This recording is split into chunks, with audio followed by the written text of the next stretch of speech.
is Jessica, and now we're going to move on to Cindy Lee. Cindy Lee, LCSW, RPTT, has worked for Wasatch Mental Health as clinical director for Family Supported Treatment Center and adjunct faculty for Brigham Young University. She currently works in private practice at Hearthstone Counseling, and her latest project is an online video series empowering parents and children together to manage childhood worry and anxiety. It's called Empowering the Anxious Child, and you should have all gotten this when you signed in and registered, so that's what this is describing it for you. Cindy is a frequent speaker locally and nationally in the areas of play therapy, childhood trauma, anxiety, and mindfulness. And most importantly, Cindy is a proud nana of 11 grandchildren, and Cindy will be presenting on developmental disruptions due to trauma.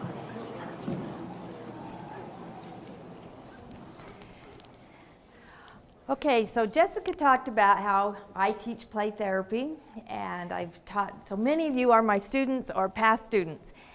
Today I'm not actually going to talk very much about play therapy, so glad that Jessica talked about children and the impact of trauma on children.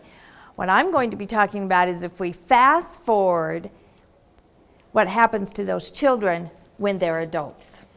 Because the trauma is still there, it hasn't gone anywhere if they didn't have wonderful Jessica as a therapist when they were a child, if they didn't have that opportunity.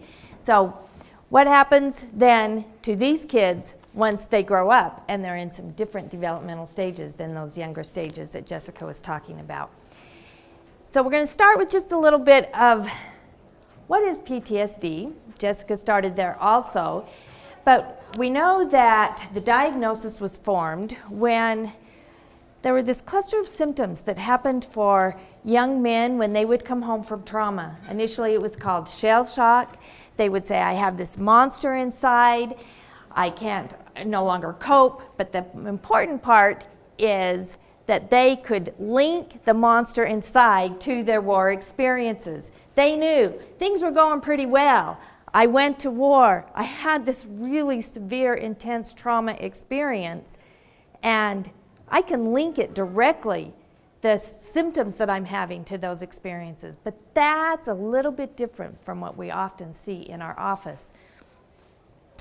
So how do we see this PTSD diagnosis is different from what you may be seeing in your office when you're treating teens and adults? You may have teens and adults that come in for eating disorder, for anxiety, for depression, and so you are directly treating the symptoms around the anxiety or around the eating disorder and not really linking it to, oh, there's some early childhood trauma that happened at young developmental levels, and certainly your clients often don't have any recognition that there's a link between the two and that they may have what is called PTSD.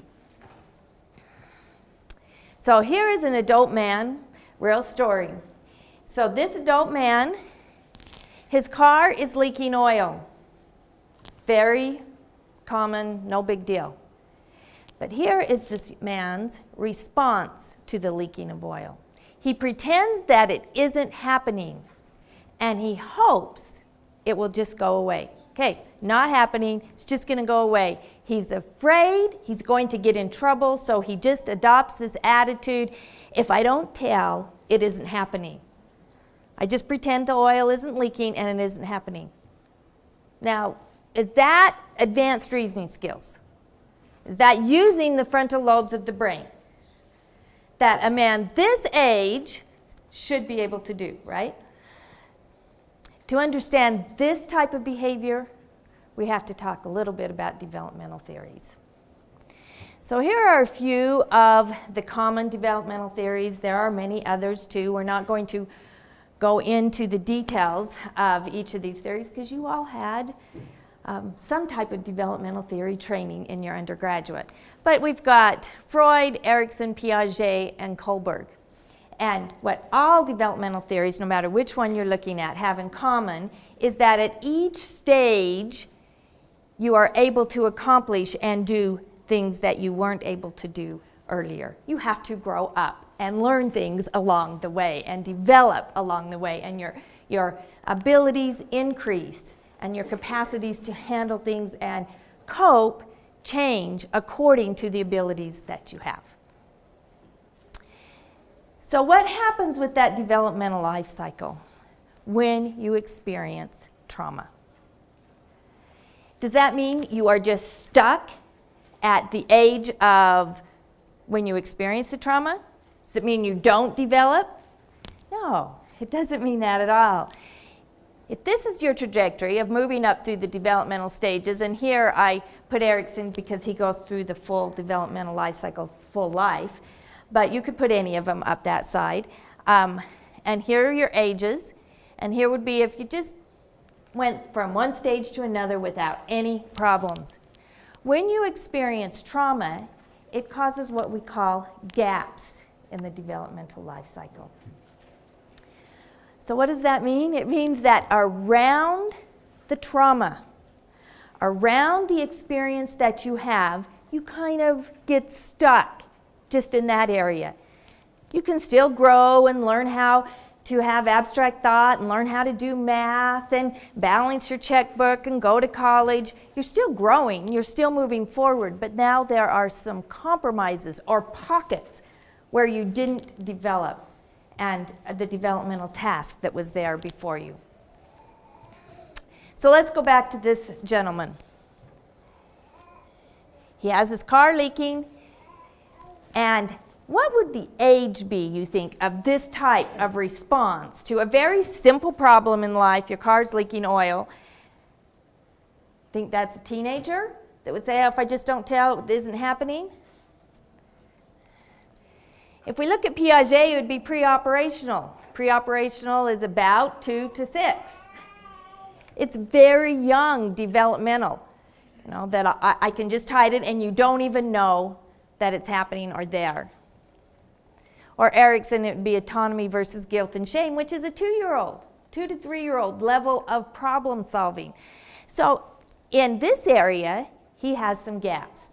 Now, this is actually a true story, and I'm going to give you lots of examples today of this happening for adults. But around his trauma, it's, I can't tell. That would be the childhood script.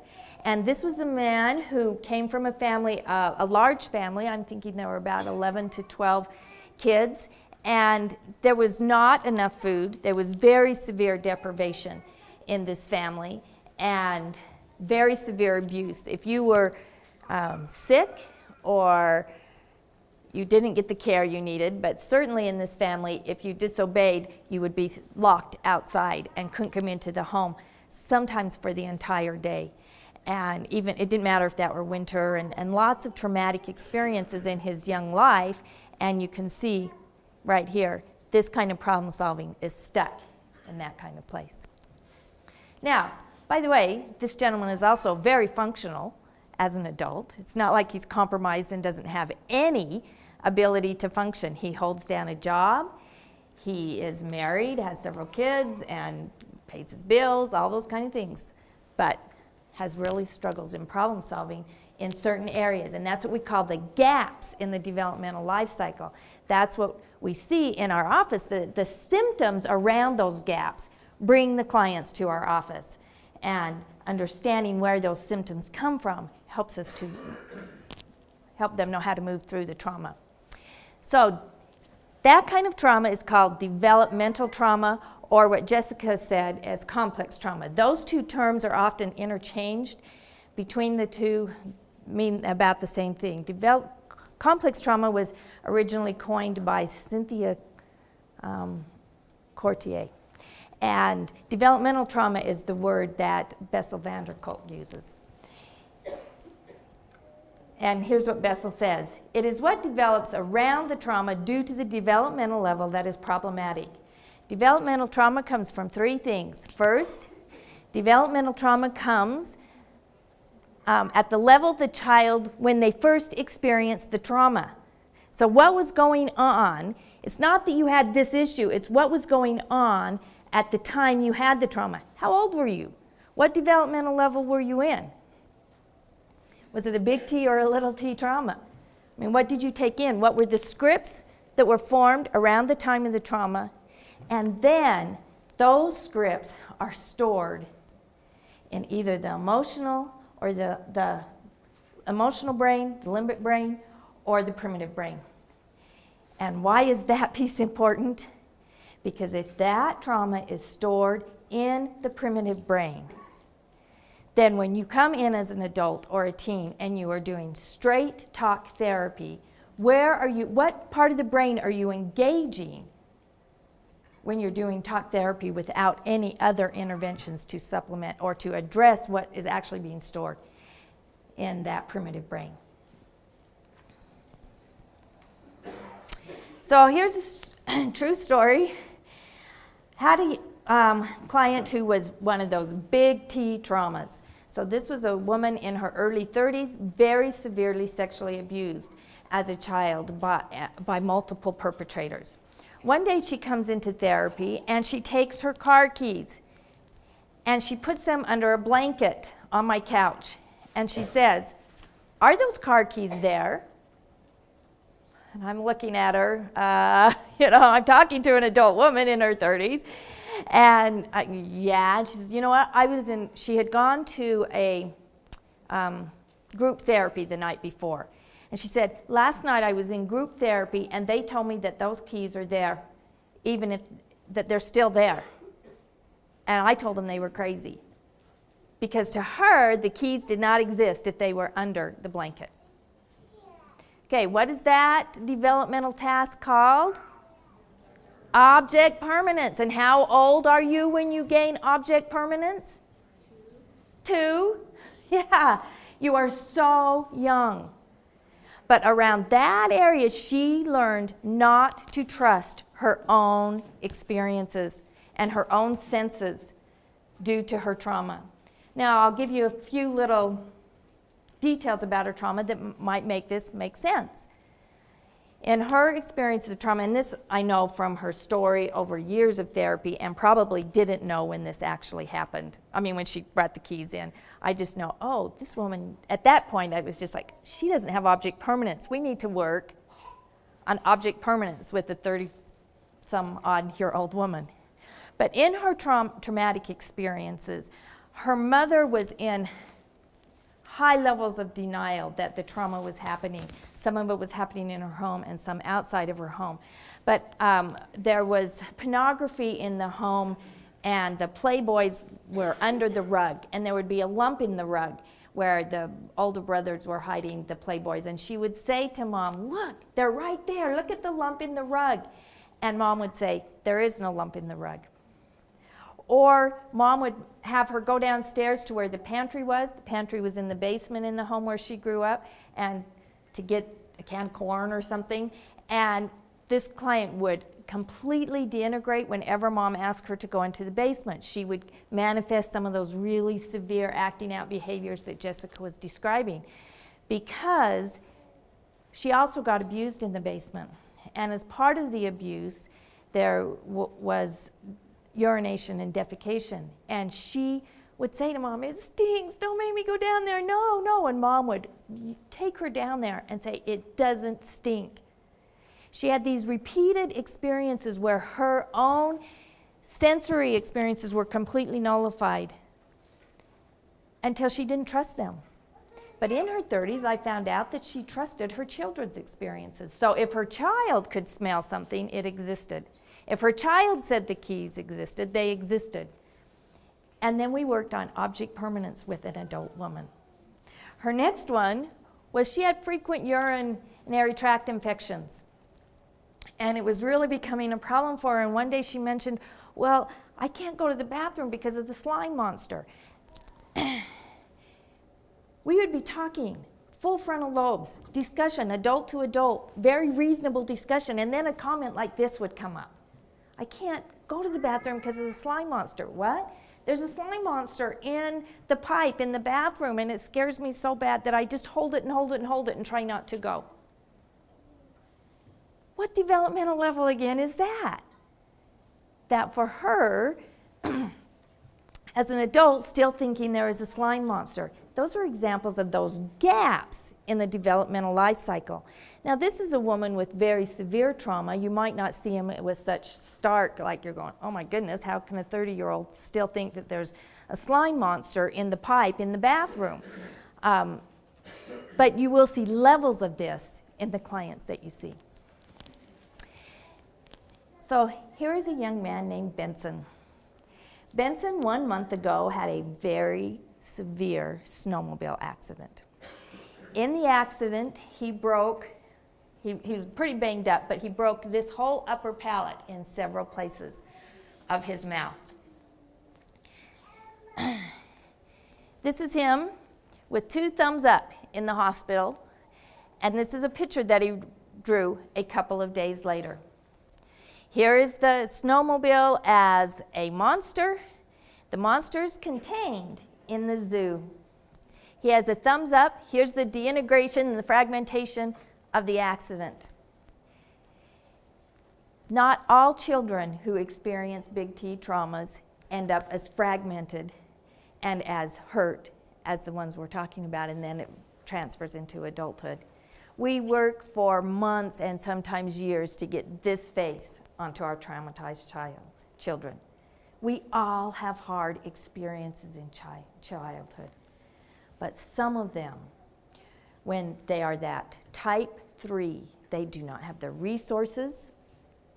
It floods and overwhelms the ego, and it gets relegated to the unconscious. So your adulthood, you often don't even remember or know the details, or sometimes even that it happened at all. This is what we hope for. Doesn't always happen. So I'm going to give you a couple of examples just how that developmental trauma happens.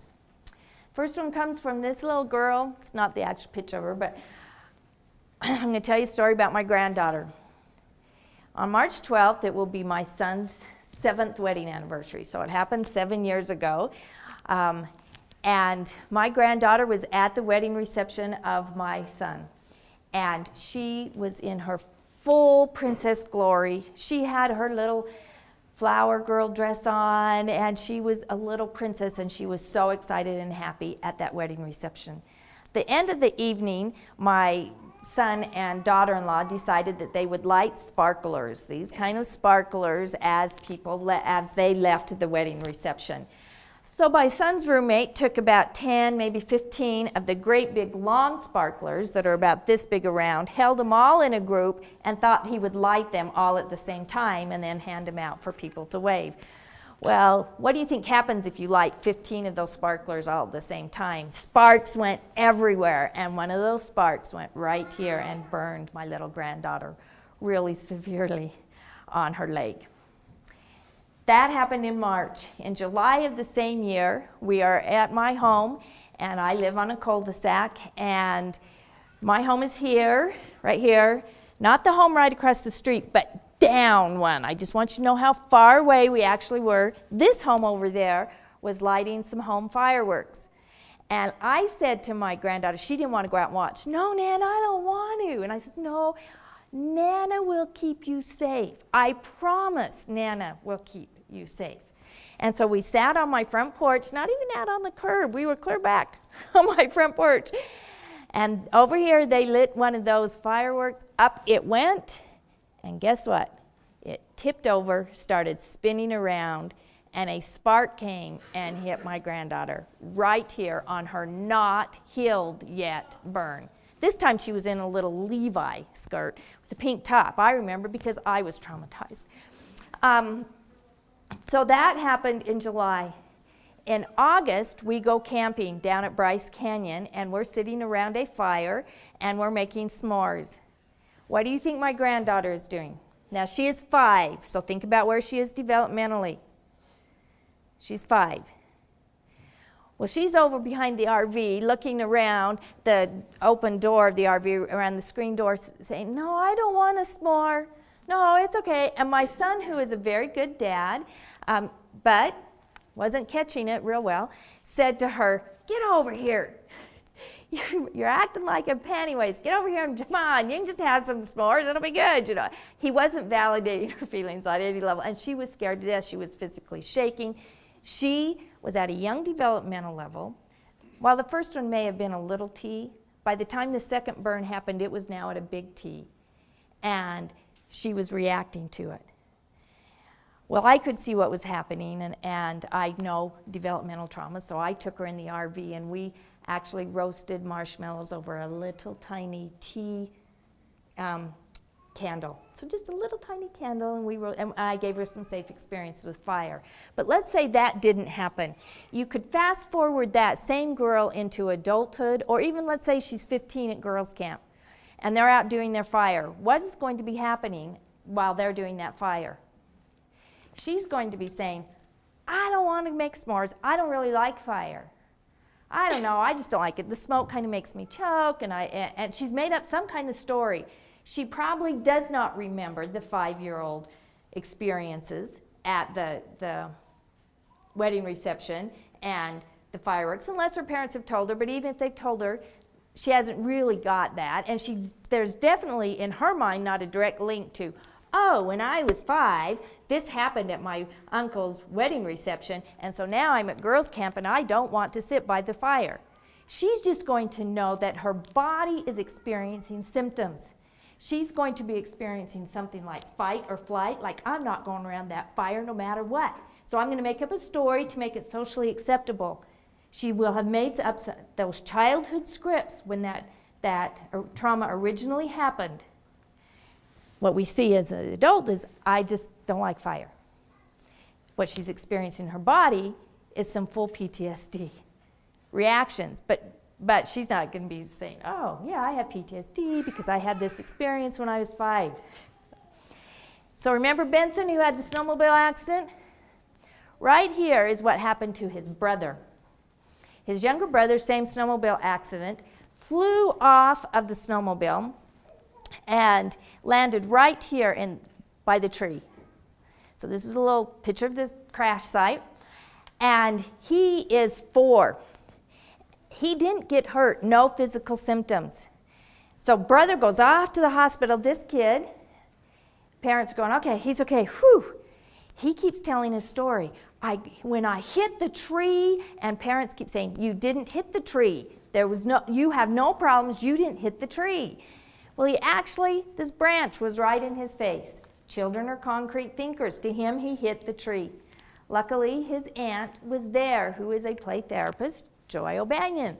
And his aunt said to the parents, one, you need to validate his trauma, not minimize it, and because she didn't want all those childhood scripts to exaggerate a very small little t into a big T because of the parent's reaction. Remember, it's not the trauma as much as what happens around the trauma, how the child takes it in, the meaning they assign it, what the developmental level is, if they are believed when they disclosed, or if we have to keep everything a secret and we do not tell. All of those types of things are going to be the impacts of what the symptoms you're going to see as adults. So how does developmental trauma happen? Right here is our normal brain development. When you are a newborn and you cry and you get fed, that's all about survival. If you are getting fed, then you get to, and all your needs are getting met, you move up in your brain. And you learn how to do some regulation of your affect and your emotion. Even young babies learn how to manage their affect and to regulate those emotions. Then you grow a little bit more and you learn the social regulations, and then you move into this cognition. You don't start there, but when you experience early childhood trauma, this is what happens. And then as adults, what's the amount of cognition that's available to you? You're stuck down here in survival, and that's how you can get an adult male who says, I just won't tell anybody that my car is leaking oil, and it'll just go away. Because that's a survival type of very young age way of problem solving. What do I need to do to survive?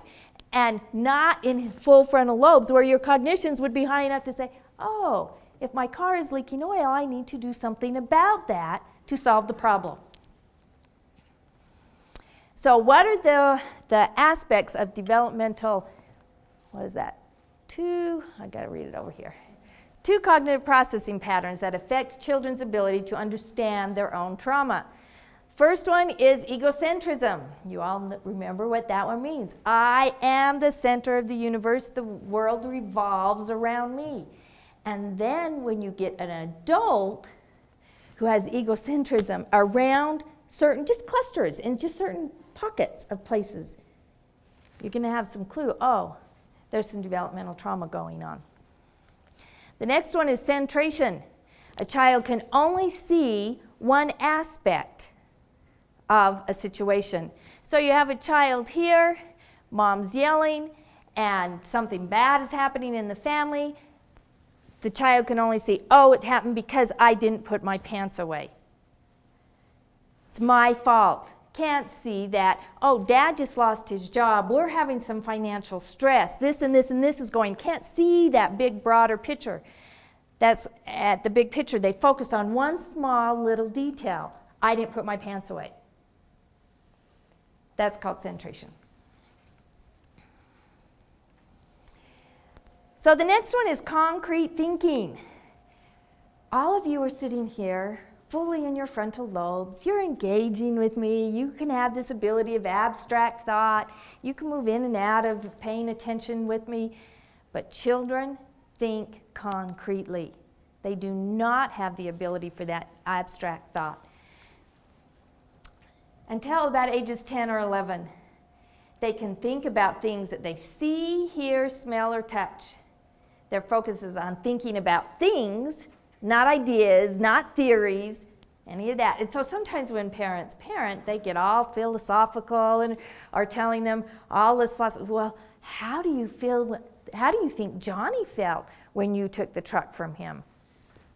The kid's looking, what? They don't know because they still are in that very concrete thinking. And their cognitive ability for abstract thought, it just hasn't developed. So if it hasn't developed, then what problems does that cause for this child who grows up to be this man? Because it's this man that we're talking about. But the problem started here.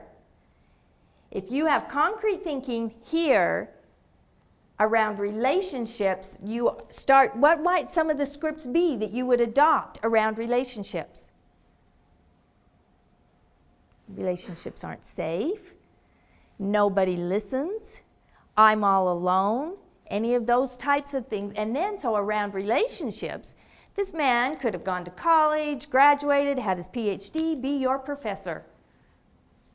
But around relationships, he is still thinking, nobody listens to me. Nobody, is that an all or nothing? Concrete.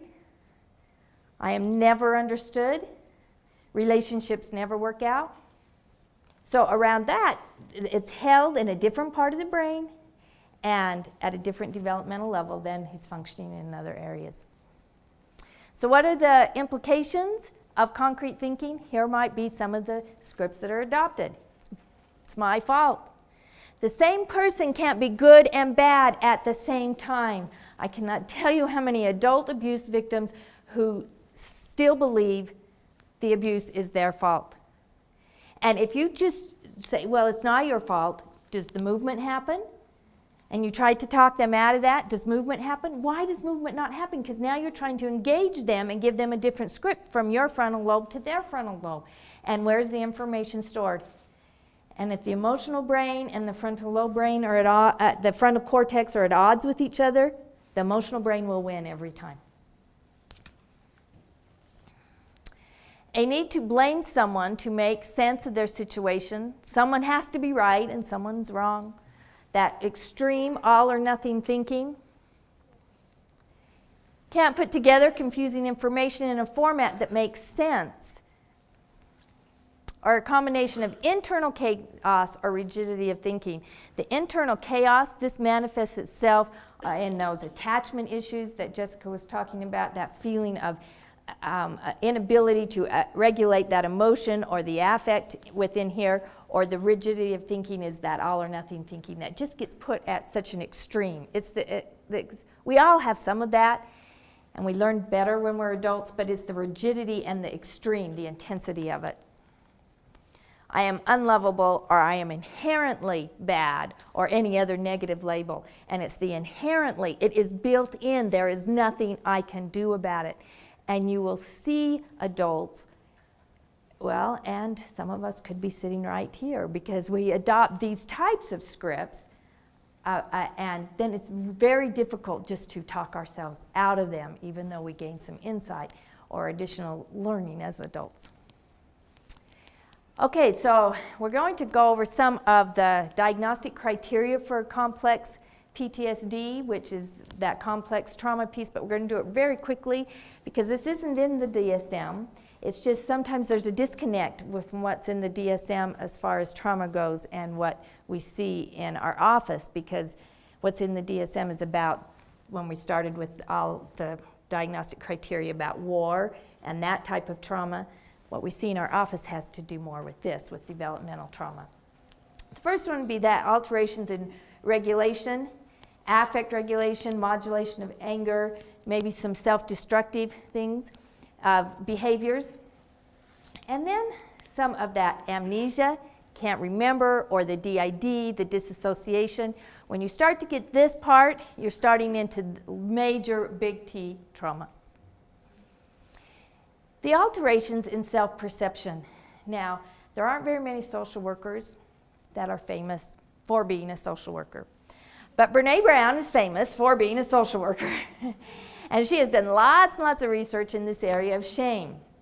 But Brene says that because that shame is in the emotional brain, that it hijacks the frontal lobes. So if you're only trying to walk yourself out of it through the frontal cortex, you have a really hard time because of the developmental issue when the trauma came into place, or when the script came into place. That there's this feeling of permanent damage, inherent built-in damage that some adults feel, or that guilt and responsibility. Where does guilt and responsibility, that's from that all or nothing thinking. If my experiences are my fault, or I am the bad one, or I just can't pull it off. That shame, nobody understands me, or minimizing. Alterations in perception of the perpetrator or any other facts around the experience. So if the same person can't be good and bad at the same time, and my scoutmaster is abusing me, and my scoutmaster is revered, people in my ward think he is wonderful, and so he's the good guy, then who's the bad guy?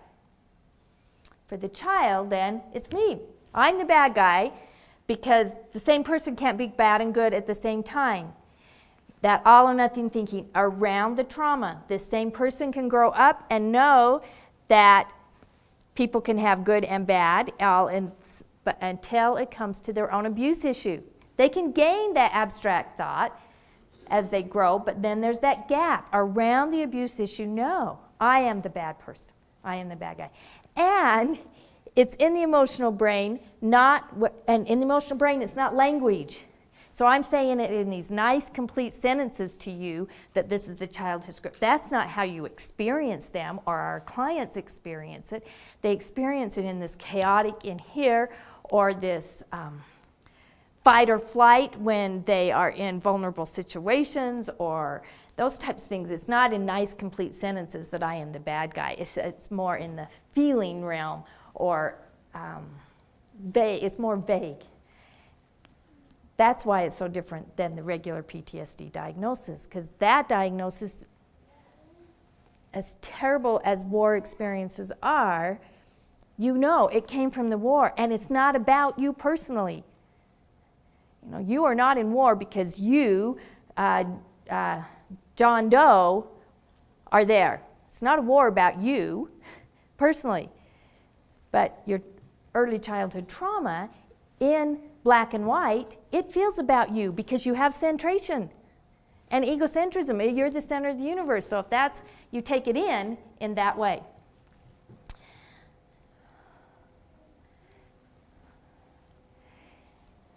So there's alterations in relations with others, the inability to trust. In Erickson's developmental tasks, the ability to trust is core. It's the very first one, trust versus mistrust. Or re-victimization or victimizing others, a whole battery of physical complaints. And then number 7 is, I think, such a powerful one, alterations in the systems of meaning. In other words, you lose contact with your sustaining values or those values that for others provide such peace and comfort. So if you have some developmental trauma, can't even remember it maybe, or there's not really a direct link, but you're a 17-year-old and you're sitting in your young women's class and you're someone that experiences really high levels of anxiety, and there's a beautiful lesson on the powers of the atonement of Christ and that he loves you and that you are a child of God with inherent worth and value, and that has to go through the filter of the trauma that is now stored in that emotional brain that says, I am inherently flawed. Then you have this break from that systems of meaning or the sustaining values that help other people in through adulthood and children heal. Now there's this block between that. And that, I think, is really nice that she included that piece in the list of the criteria that she outlined for complex trauma. So I'm going to give you just a few examples. These are really quick, but I want to help with stories, sometimes help you tie it together. So you have an adult, this is actually the same adult man with the car leaking. He's videotaping his grandson in a recital, and it didn't record. He experiences high anxiety and just has the fight or flight happening. I've got to get out of here. I am not safe, because he made a mistake. He wants to run. He wants to hide. So instead, he blames it on his spouse. Normally, well, I'm not going to go into lots of detail. That should just make sense, or I won't get through everything. So same man again, and then we'll have some other ones from here. He's at a drive-up window at just a fast food. His wife changes her order. First she ordered a hamburger and she changed it to a chicken sandwich or something.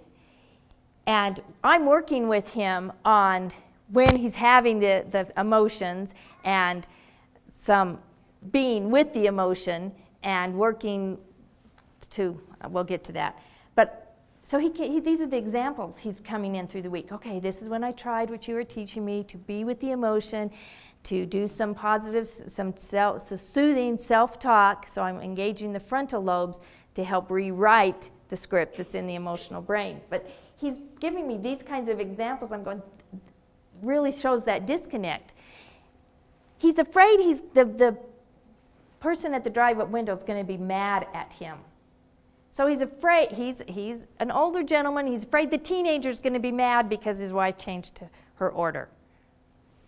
And he experiences the anxiety, and he's in therapy and gaining enough insight to, oh, this is actually tied to my childhood trauma. I get what this is, where for years he's just been exploding at what feels like to him random things and so much feeling of out of control with no way to make sense of it. Now he's learning to make some sense of it. But again, that's some egocentrism and that fight and flight. And in church, they've just gone to moving into councils on the very first Sunday of the month. So one of my clients goes into Relief Society, and the chairs are in a circle instead of the standard way in the Relief Society room, because they're going to be doing a council instead of a lesson that week. So what does she do? She's triggered. She's hiding under a table. Again, an adult woman hiding under a table in Relief Society, because her thoughts are, I can't be vulnerable. I'm not in control of this situation, and everyone's looking at me. Now, does that make any sense? If she's sitting in the circle, is everyone looking at her? No, but if she's hiding under the table, everyone's looking at her. So this is another client who experienced, she has an alarm in her house. She had set the alarm, she goes out to the car, She runs back in the house because she had forgotten something. And it had been long enough, now her alarm goes off. This triggers her. She is sitting there frozen. Her alarm is going off in her house, and she can't think to punch in the code. It's like the frontal cortex has been hijacked by that fear of, oh no, to danger, too big, I can't handle it. Or a college student needs to get 98% on her paper. She gets a 98% on her paper, and she is absolutely flooded and overwhelmed. This is disaster. She's only taking one class each semester, but for her, here's the childhood script. I must perform at 100% all the time, all or nothing thinking, or it will be tragic. I will be alone. I will embarrass my family. I will be unloved. Now, huge amount of insight and therapy have gone into having awareness of what those childhood scripts are. In a minute, we'll talk about what to do around that. But my family will feel so much shame and embarrassment. I must be perfect at all costs. So you see the centration, the all or nothing thinking, and those childhood scripts. So this girl grows into this woman. Some of the things you see in your office might be perfectionism, acting out behaviors, chronic overreaction, hypersensitivity, doing necessary tasks and then sleeping, chronic somatic complaints, excessive risk-taking behaviors, what difference does it make, maybe eating issues, poor impulse control, exaggerated need for control, self-harm, lack of ability to take accountability, and childlike or problem-solving skills. Childlike thinking or problem-solving skills. Now, these can all go into a variety of diagnoses and a variety of issues. Just want to put it out there to consider developmental trauma. So what do we do in treatment? The first one is we got to create a safe place. Before we start doing some real trauma work with our adults, that therapeutic alliance needs to be there, and that feeling of safety. Increased coping skills, they need to be able to ground back to the present moment, manage the affect so that you don't take them into those zones that are too deintegrating for them to actually address the issues. Some psychoeducation and really good boundaries. And when you work with very traumatized clients, it will trigger your own trauma and your own issues, so it's really important that you're staying on top of your own stuff, because countertransference is really very real. It's real when you work with children, but it's on steroids when you're working with adults because you're not quite as aware of it. We want to give them a safe engagement with the painful childhood scripts.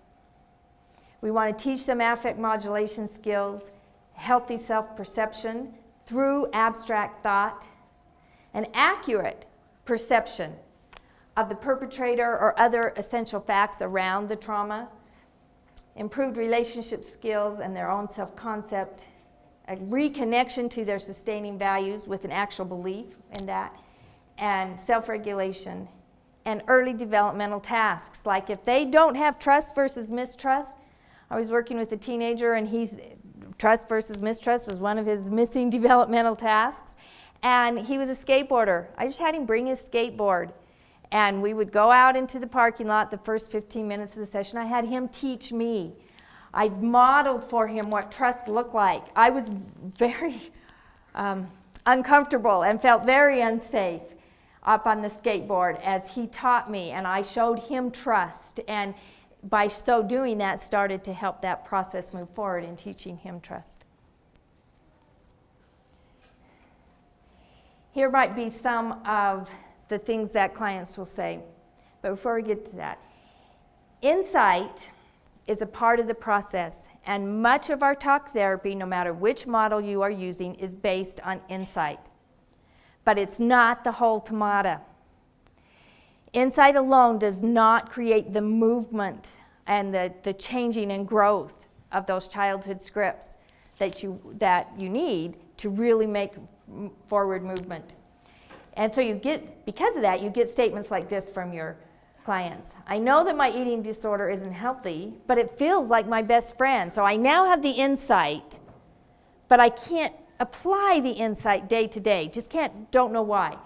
My perfectionism is getting in the way, but in day-to-day life, I can't stop myself. I know the childhood script that I have to be hypervigilant about what others think of me is getting in the way, but it feels true to me. I can't trust men. I know this is too black and white, but that doesn't change my day-to-day experience with men. This is a story of I'll just tell you a quick story about this person. This is a story of a lady who she comes into therapy, again, very functional and highly educated, professional position, but she came into therapy because of anxiety. We started to see that the anxiety actually had to do with any of relationships that she had with men. It didn't matter if it was a man boss, men in her ward, and it was certainly her own husband, and it was really being triggered when her own sons turned into teenagers. And her childhood script was, I can't trust men. She had no idea of this when we first started therapy. But we looked at the cluster of behaviors around, and that's what it was around. And as we worked on giving her some experiences of learning to trust and to make some movement in that, so the first piece was the insight, then making some movement and what we call renegotiating that script, she had a memory come back, something she hadn't remembered before. She had an experience in her childhood where she and her dad were playing and laughing and having a good time together, and as she was laughing, she got laughing really hard, and she wet her pants and so she soiled her pants and her dad. Her dad did not react well. He threw her into her room and said a series of very shaming things, and I can't remember what they were, but and she took that in at the childhood level with all or nothing thinking and made a childhood decision that I can't trust men. And it was very helpful in adulthood. I mean, we had to get the insight, but then we had to help her walk through, okay, how do we renegotiate that childhood script? We often in therapy do what we call a reenactment. We talk about the past. We just go over it and over it and over it. But that doesn't create the movement. What creates the movement is when we renegotiate the script. And you don't have to focus therapy all on the past. Okay, we got to figure out all these scripts. You focus on what's happening in the present. You do not need to figure out the story. I had this experience that my dad and I were laughing and I peed on him and that. You don't have to know all those details. You just need to know, okay, what are the cluster of symptoms we're looking at or the behaviors around that's triggering the feeling inside, and then we're going to help some renegotiation on those issues. Because we have pathways in the brain, you learned this in your undergraduate work, that you have the synapses and the dendrites, and there's going to be an electrical impulse. Those childhood scripts have been going down a pathway in the brain, firing across those synapses over and over and over until they have created a full canyon. It's such a deep path. So when we start to renegotiate those childhood scripts, we're just creating a little trickle, and then we create another one, so we do it over and over and over. When we renegotiate the trauma, we build neural pathways that didn't exist, and then we can re-engage the frontal lobes of the prefrontal cortex so that we can use what the adults have, that abstract thought and advanced reasoning skills, then to start to work through what's stored in the emotional brain. Dan Siegel says it this way: where attention goes, neural firing flows, and attention grows. So what are the interventions we use to do that? A whole list of them. EMDR, yoga, mindfulness, meditation, breathing, grounding skills, massage, music, storytelling, sand trade, journaling, experience or some exposure therapy, experiential interventions like clay, art, poetry, collages. Thing is I can't tell you the exact interventions to use, but when you understand how developmental trauma works, then you make up the intervention around what will help movement through to renegotiate those scripts. I'm going to give you a few examples. First, when you introduce experiential interventions or something else besides straight talk therapy to your clients, does your client usually go, yes, I'm so excited to do this? No, it's like, no, I can't really draw. No, I don't want to do that. Because now you're taking them out of their comfort zone. It's comfortable for both the therapist and the client to be intellectualizing. It's a place we're familiar. They're familiar. We're functioning as adults. We know how to talk this way. So just know that you might experience a little resistance. But that's enough of that one. So I'm going to give you some examples from some clients. This is one client's self-concept. It's her self-portrait. You don't need to be a trained play therapist, art therapist to see that there might be a few negative scripts going there. This would be a client's renegotiation, that moving through. So here's all the fragmentation and the pain on this side, the internal chaos. She even put the brain up here with the scripts. But as she's learning to trust and renegotiate, you see this free breathing, a calming down, the angel wings that she's not alone, that she's being helped. And she titled this Anatomy of Trust. This is just a painting of, paint your perception of healing. Her perception of healing just went right to the emotional brain. You can't get there with talk therapy only. Now, talk therapy, that's what we do, and I am not against that. I'm just saying supplementing a little bit to help some movement in the scripts with some of the experiential interventions. This is a woman, and I used some clay with her. So I had been in Tennessee giving a presentation on play therapy, and while I was there, I picked up some acorns. I was out jogging one morning and picked out some acorns that I was going to take home to my clients. Came home, and during the session, I gave this woman a piece of clay and just said, I want you just to mold the clay into anything that comes to you about how you feel about your inside self. She made a mushroom. I said, a mushroom? Okay, tell me about the mushroom. She says, I hate mushrooms. They're slimy, they're terrible, and disgusting, and when I see them in my grass, I got to get them out.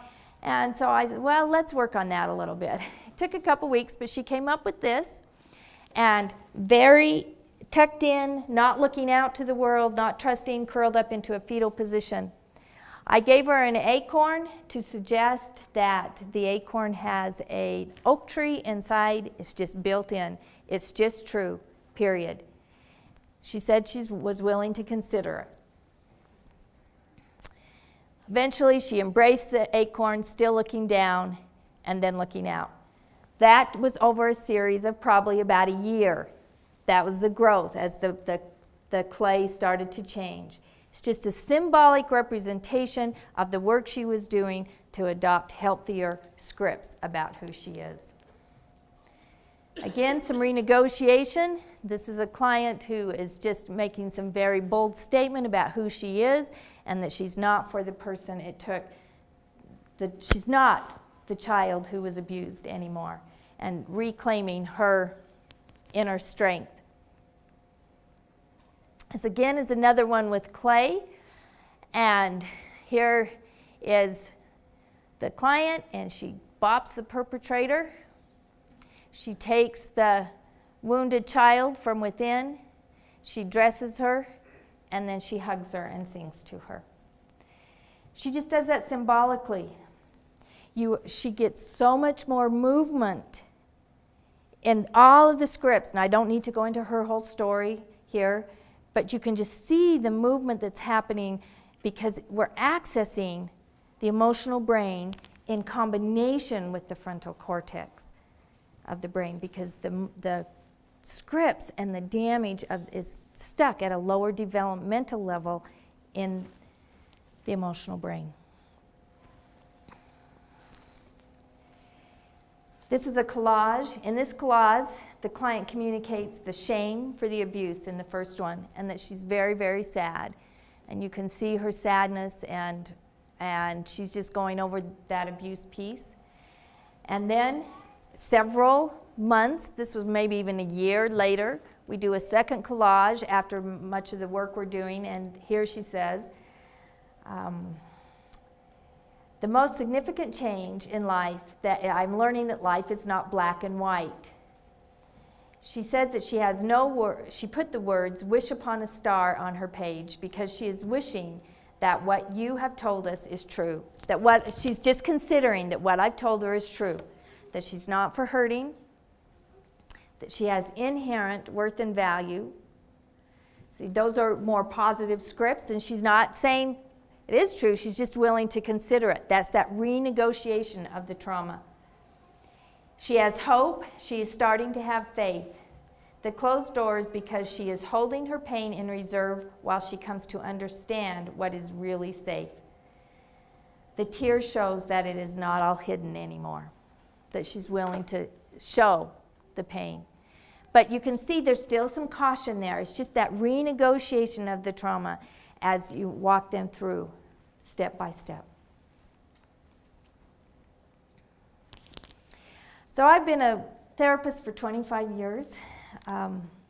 My mentor and professor is here, Jean Gibbons. If Jessica was here with me teaching, mine is Jean sitting in the back. And I am actually retiring in 8 weeks. And my husband and I have put in our papers, and we're waiting for the white envelope to come in the mail.